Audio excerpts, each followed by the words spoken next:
দিন ধরে কথাবার্তা বলা হচ্ছে না, কোনো বাদাম পেঁয়াজ লেবু লঙ্কা দিয়ে জুতো গুছে পাচ্ছিস না। আমার মেয়েকে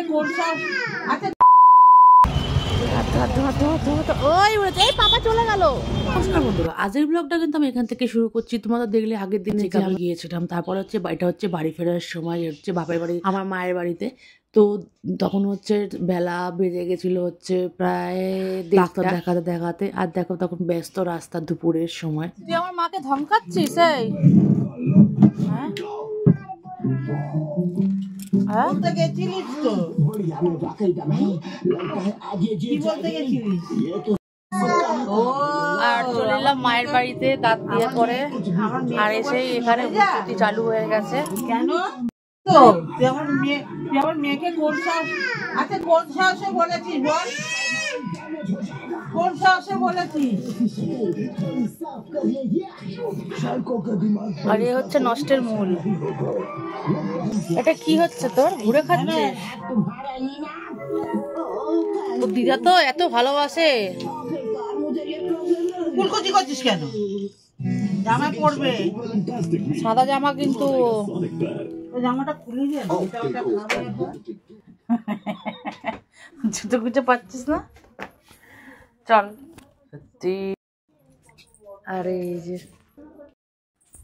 এই যে চপ নিয়ে এসে, ঝালমুড়ি আলা বসেনি? হ্যাঁ চলো। আর মাকে বলেছিলাম একটু ঝালমুড়ি আনতে, কারণ ছোটবেলায় সে খেয়েছিলাম। আর একটু গরম গরম চপ আনতে বলেছিলাম, তো একটু খেয়ে নিচ্ছি। এই দেখো চপটা, এই যে চপ, বেগুন দারুণ খেতে। বাহ, ওই দেখ, ওকে বললাম বেগুনি খাবি, বললাম না খাবো না। খাও না। আর মা আনলো আমার জন্য কি ঝালমুড়ি, ছোটবেলায় অনেক খেতাম। চপগুলো নিয়ে যা, এতগুলো চপ কি হবে? হ্যাঁ তুই খাবি না তো দিদা নিয়ে যা, দিদা এনেছে, দিদাকে খাওয়াবো আমি। ছোটবেলায় খুব খেতাম। এর মধ্যে সমস্ত রকম তোমার ছোলা বাদাম পেঁয়াজ লেবু সুন্দর করে মাখে।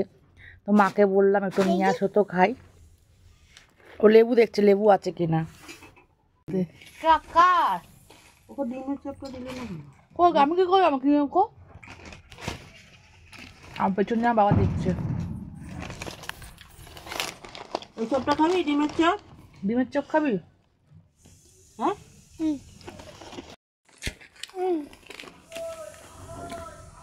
আর দেখো ভোরে ভোরে বাদাম ছোলা চানাচুর ধনেপাতা পেঁয়াজ দিয়ে মেখে দেয়, খুব ভালো লাগে।